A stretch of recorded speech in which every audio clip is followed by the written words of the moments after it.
On to the next one. This box contains a lot of spare parts in case something is missing and or broken.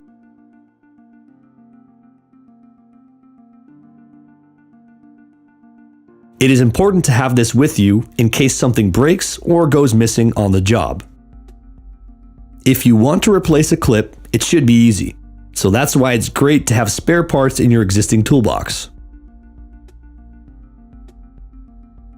The box contains pencil jets, connectors, an extra Rexus connector, and marking tape for when the other tape is faded or been damaged.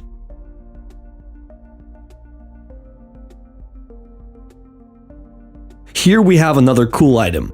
What does it do? I'll show you. This pad goes over this element here.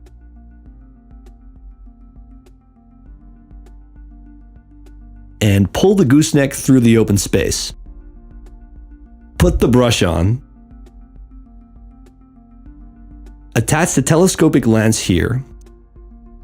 And now when you're cleaning a window and you see it has bird excrement stains on it, then you can turn the telescopic lens and use the pad to remove the stain, and turn it back around to continue your work. It's a cool item. It doesn't take up a lot of space and or plastic. It's sturdy on your lance, and it saves a lot of time. Here we have a Gopro connector. You can place this part on the top of your telescopic lens. You can twist a GoPro camera on top of here. This will help, for example, inspecting the gutters or certain areas you want to see before grabbing a ladder.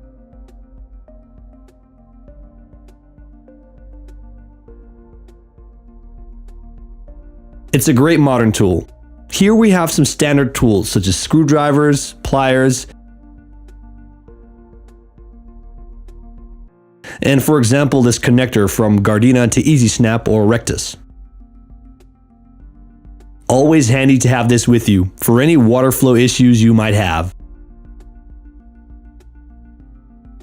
This was a global summary of all the tools that are included in your iWash isuit toolbox and how you can operate the elements.